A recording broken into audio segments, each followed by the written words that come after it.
So since September is National Preparedness Month, and a bunch of us YouTubers have gotten together and done a 30 days of preparedness collaboration, it's time for me to do my part, which is building your first bug out bag.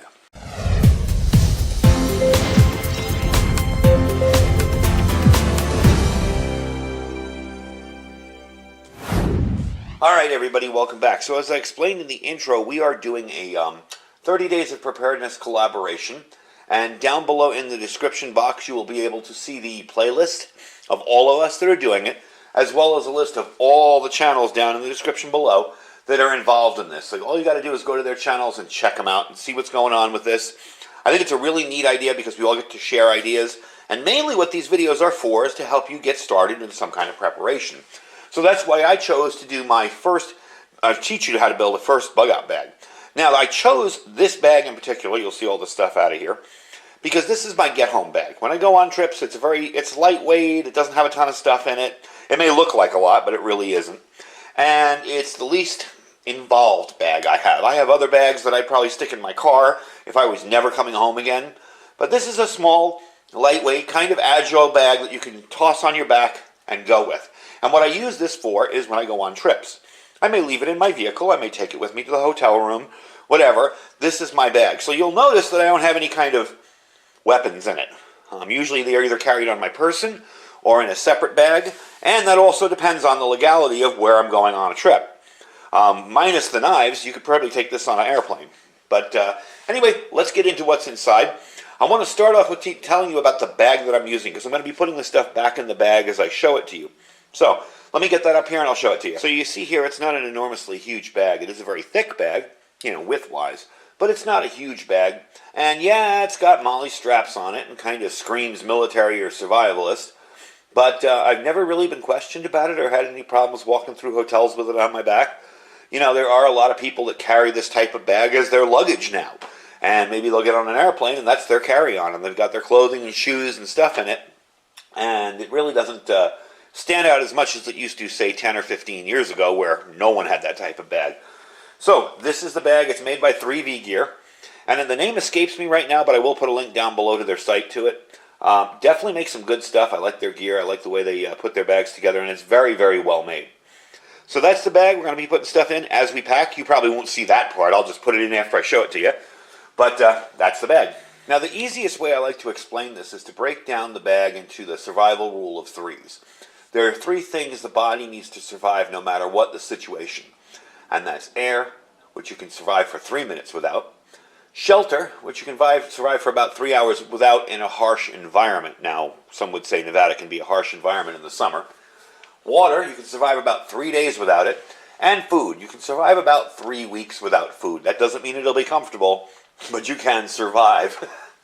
So the remaining categories are things like cash, clothing, backup power, heat and warmth, lighting, first aid, even navigation tools, medication for your prescription medication, cooking gear, cook kits, stuff like that. So take your time to peruse each category one by one, determine what are must-haves for your bag, and as you assess that, keep in mind that the ideal bug-out bag should also be easy to transport. You don't want something that's 60 or 70 pounds on your back if you're not used to carrying that. However, if you're a very athletic person and a 50-pound pack on your back really won't slow you down, then yeah, go ahead, go for it. So, let's start off the list with air. Alright, air. So, we're going to talk about what we need to breathe. First of all, you can only survive about 3 minutes without clean air. So you want to make sure you have something in there that can filter it out. Now, we've all dealt with masks most of this year. So what I'm showing you, you may not be able to get right away. However, there are tons of other alternatives. Right off the bat, the two things I carry in here are a foldable N95 mask. Very thin, very compact. I also keep one of these in my EDC bag. And I keep a couple of N95s in the main compartment. And I just kind of fold them up like that so I don't damage the integrity of the mask. But that's your first thing. And this is kind of handy, weighs next to nothing. And especially today where everybody's either required to wear them or you're wearing them because you're worried about the pandemic, whatever. Handy item to have in your bag. Let's move on to the next section. Alright, so now we're going to talk about shelter. Now whether you're stuck in a storm in the middle of the wilderness or left homeless by a natural disaster, immediate shelter is necessary. Now a tent is a very nice thing to have, but a cheap, inexpensive, lightweight tent is also almost non-existent. You're going to pay a lot of money for a really, really lightweight tent, and if you're worried about the elements, it may be kind of hard to have something that lightweight work that well. So I'm going to show you what I have in here for shelter. I'm going to kind of move stuff around here. First of all, you'll see 3 spikes here I have sealed. These are the plastic little ground spikes. That is for this guy right here, which is my tarp, which I did a video on, and I made a shelter out of this tarp. This isn't a huge tarp. It's not as big as I would like, and yeah, maybe I would eventually like to put a tent in this bag.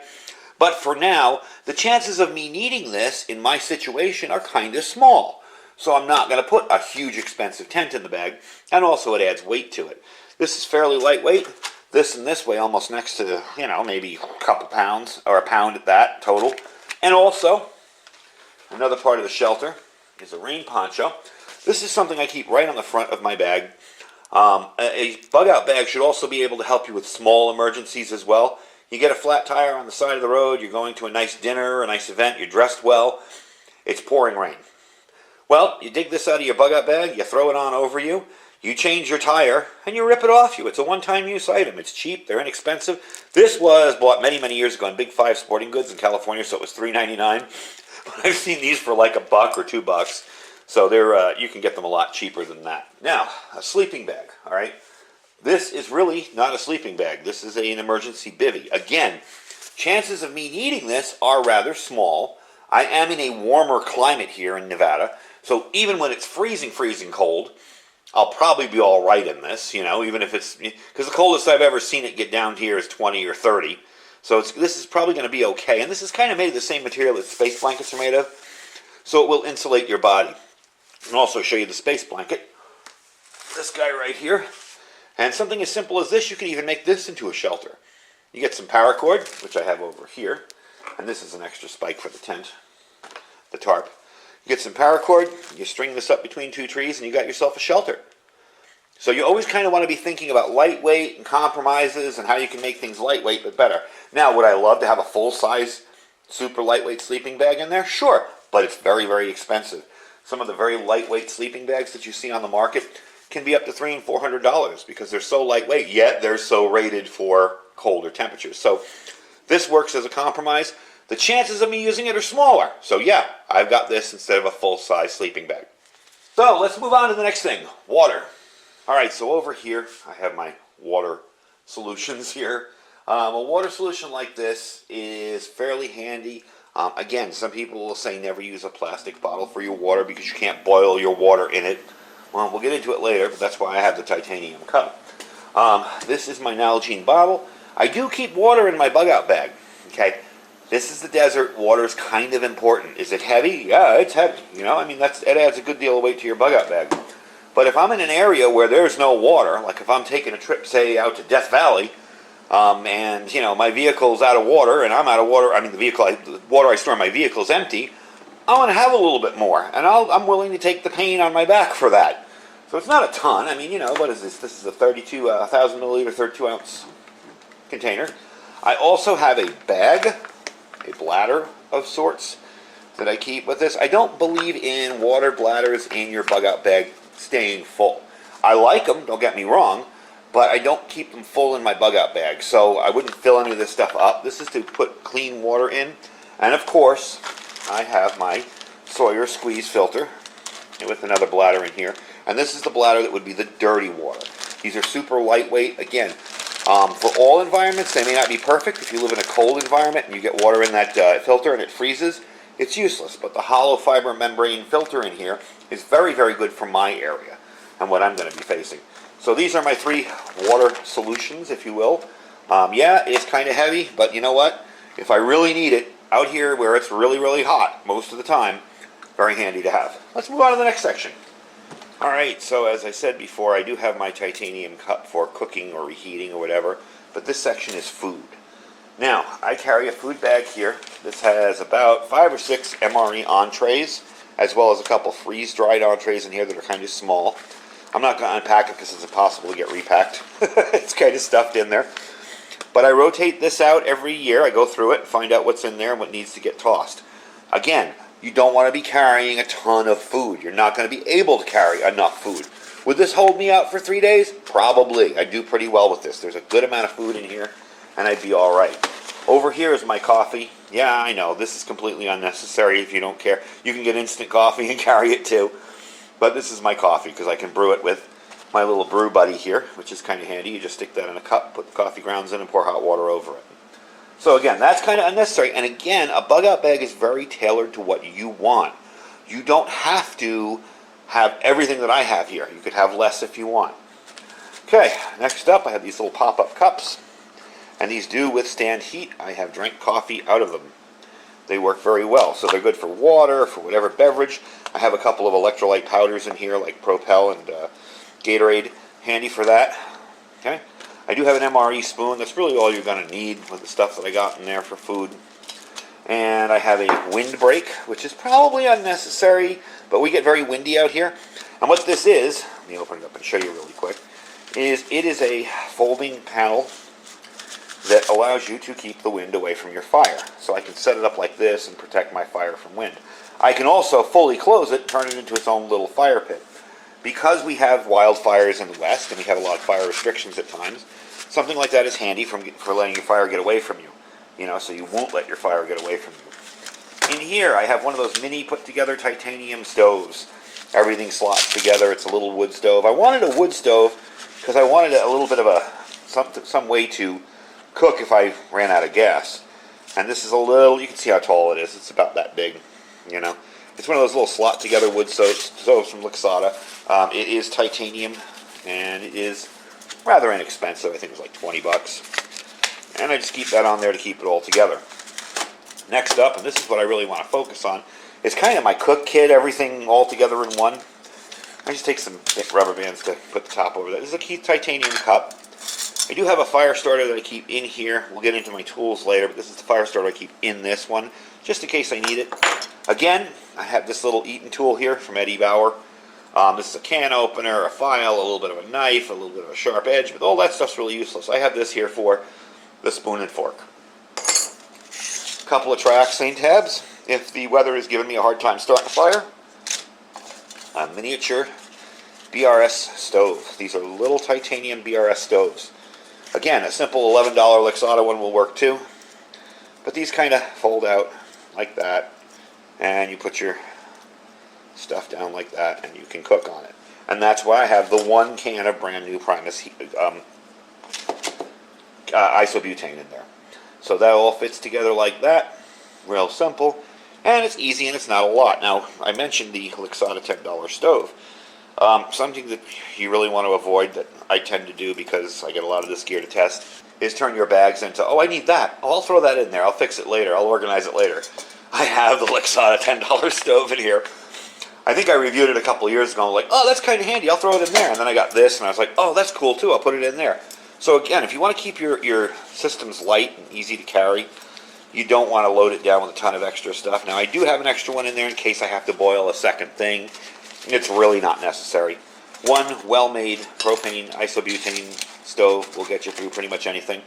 And it doesn't have to be expensive. That BRS stove, everybody thinks titanium, you know, oh, that's expensive. I could never afford that. I think it runs about 11 bucks or 12 bucks online. Not an expensive item. So, my little titanium cup there. I can cook in that. I can heat stuff up in it. I can heat up water for my my couple of freeze-dried entrees I have in there. And it's easy to carry and easy to do. So that's kind of the food section, the food and cooking section, I like to put it, right in here. Real simple stuff. Really lightweight, easy to carry, nothing super heavy. Again, I could lose the coffee I wanted and just go to instant coffees. But again, because I use this on trips, on vacations and stuff, I figured, maybe I'll brew myself some fresh coffee. All right, let's move on to the next section, and that's the tools. All right, so I'm kind of combining this all into like tools, electronics, recharging, that kind of stuff. So what we have here is basic survival tools in the front. Again, the chances of you needing this is for your area only. It depends. Are you going to need a saw? Are you going to need a knife? Or will a Silicone Key that can open water all throughout your city in an emergency be far more handy?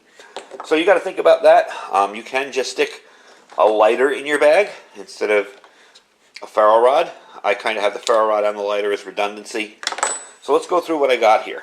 Get that out of the way because that doesn't belong in here yet. First off, because I live in an area where there are trees, we got a saw. This is an open-mill saw. It's super lightweight because this is really lightweight. It's almost like, it's not balsa wood, but it's very, very lightweight wood. And it locks in place like this, and it cuts when on your pull. Very, very handy little thing. Very aggressive little saw. I did a video on most of this stuff, but I did a video on this a couple years ago, and I've used it a few times since. I really, really like it. Super cheap, too. I think it was like $22, $21, you know, compared to a silky saw. And these are very high quality as well. Another neat feature about this is it's my striker, too. If I want to use this for my ferro rod, I can get some really nice sparks off it. So, definitely a handy striker. Let me not burn my area down here.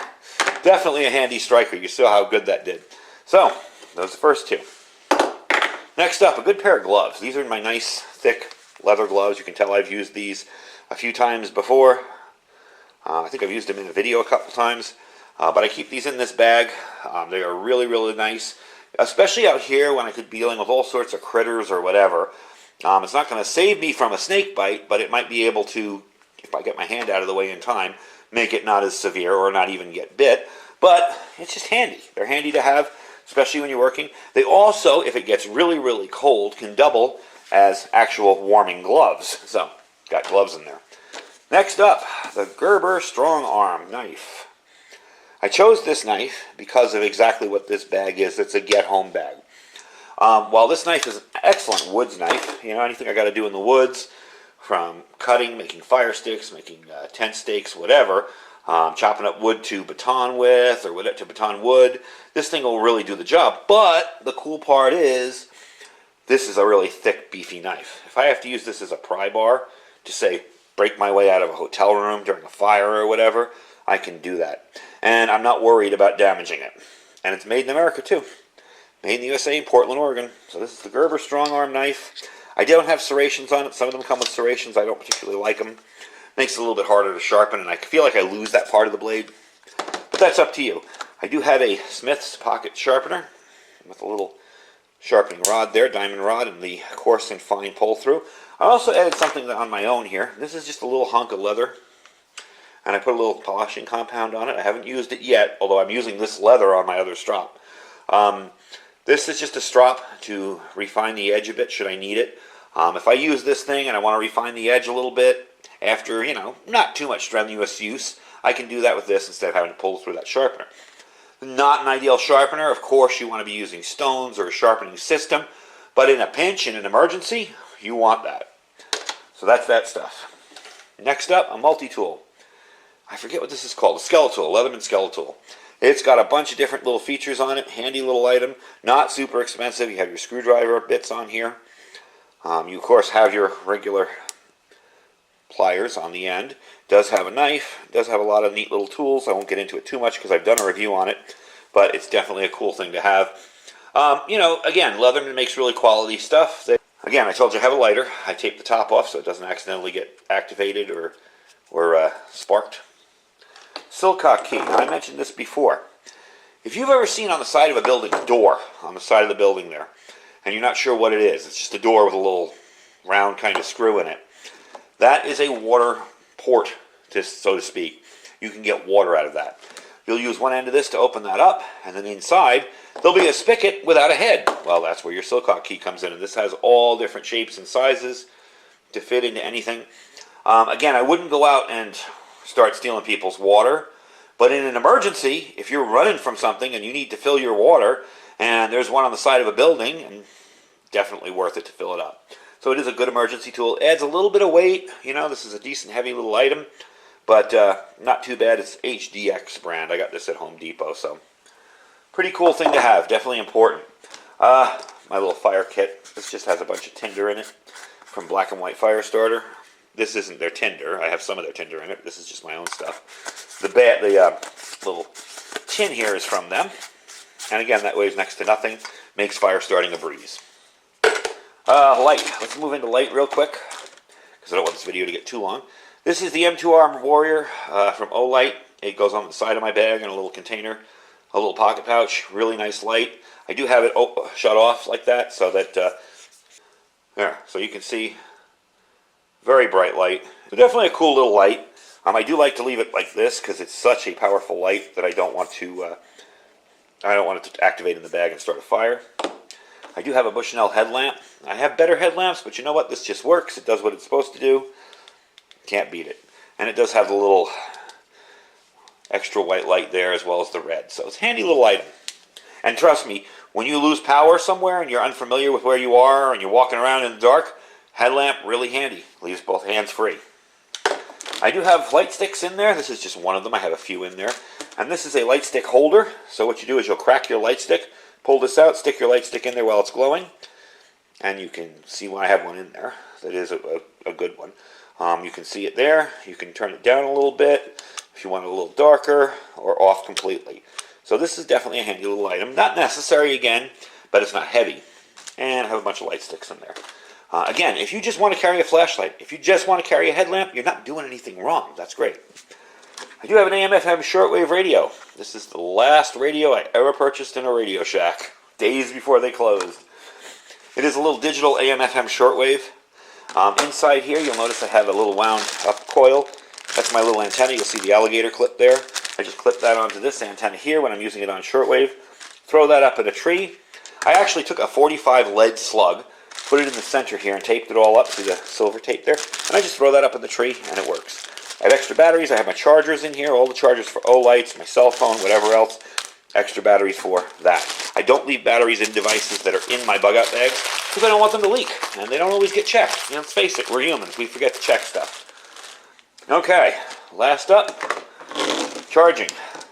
I've got this little battery bank here. I think this is a 20,000 milliamp hour battery bank. You'll notice it's flashing now because it's in the light. That solar panel does work. Of course, it would take forever to charge fully from that. So because of that, I have a 20-watt panel, and I just reviewed this a couple weeks ago. Now remember, you're going to get loss on these panels. If it's rated for 20 watts, you may only see 10 or 15. So nothing wrong with that. Doesn't mean the panel doesn't work, it's just how they are. There's some drop down in efficiency with solar panels. So those are my charging options. Okay, next up, we're going to do first aid really quick. Oh, forgot, I always have a ham radio with me. This is my VX7R. I always have some kind of ham radio with me, either in the car or on my person. That usually is clipped to the bag. First aid. Wet wipes, always handy to have. Hand sanitizer, again, in today's world, we almost need it every minute. And an extra pair of glasses. Always keep an extra pair of prescriptions or readers or whatever you need in there. Handy to have. We'll get into this stuff in a sec. And this is embarrassingly, my first aid kit. Okay, I have some basic stuff in there. Just basic stuff in there like first aid, an Israeli bandage, quick clot, my nasal spray when I get stuffed up, triangular bandage, some temporary dental cement, just basic stuff. One of these days I am going to get an actual proper bag for it instead of just putting it in a Ziploc. But you know what? It works. I don't care. It works fine. The reason I'm showing this last is I wanted to mention your first aid kit should be the last thing you pack in your bag. If you've got a nice gash on your arm and you want to treat it and you want to stop the bleeding, the last thing you want to do is dig through your entire bag all the way to the bottom and have to dig through food and everything else and get blood all over everything. This should be right on top of any bag, no matter what you're packing. Okay, a couple honorable mentions here. A state map. Yes, I know our phones have GPS in them, and they'll probably work after, the phone services go down because it has GPS in it. There are apps you can get that will work without data connection. But a good old paper state map. If I get lost in the state of Nevada, I can find my way somewhere. Cash. This isn't the actual cash I keep in the bag. This is just some loose cash I had. You want it broken down a little bit. 5 singles, 10s, maybe a couple 20s.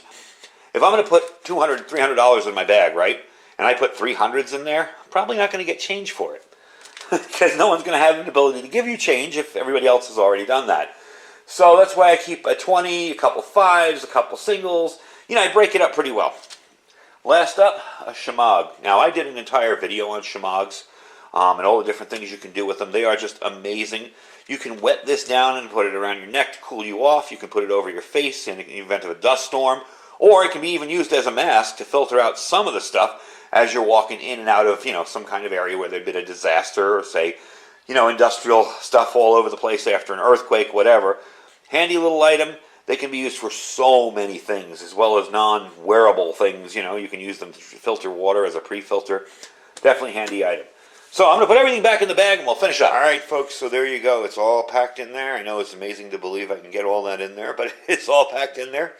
The bag weighs about 28 pounds. It's really not all that bad. It's maybe heavy for somebody that hasn't worn a bag before, but I've hiked and used bags before, so it's really no big deal for me. I do like the bag itself, and I'm very happy with the stuff that I have in it. And this comes from years and years of testing stuff out, trying different gear, and of course, doing this channel, I get a ton of gear across my table every day. Your bug out bag should be to get you to a safe location, or to get you out of your house quickly should there be like a fire next door, or a gas leak in the neighborhood. It shouldn't be something you're going to take and never come home again with, unless you pack a bigger bag like that, or totes, or Rubbermaid tubs, or whatever. And I do have a bag like that, but I know I'm not carrying that thing on my back. It's about 70 pounds. It's a very large backpack, and it's going to go in my vehicle, and I'm going to back out of my driveway and basically never come home again if it came down to that. So anyway, folks, I thank you for watching. Don't forget to check out down below. We have our list of the collab videos. We have our playlist, as well as all the different channels that are going to be involved in this. And check them out. If you haven't gotten bored of me talking yet, check them all out. And we're going to probably do this some other time again, and I really enjoyed doing it. And I thank everybody for participating. And don't forget, this is the 30 Days of Preparedness collab video. And we'll talk to you soon. Stay safe and stay prepared.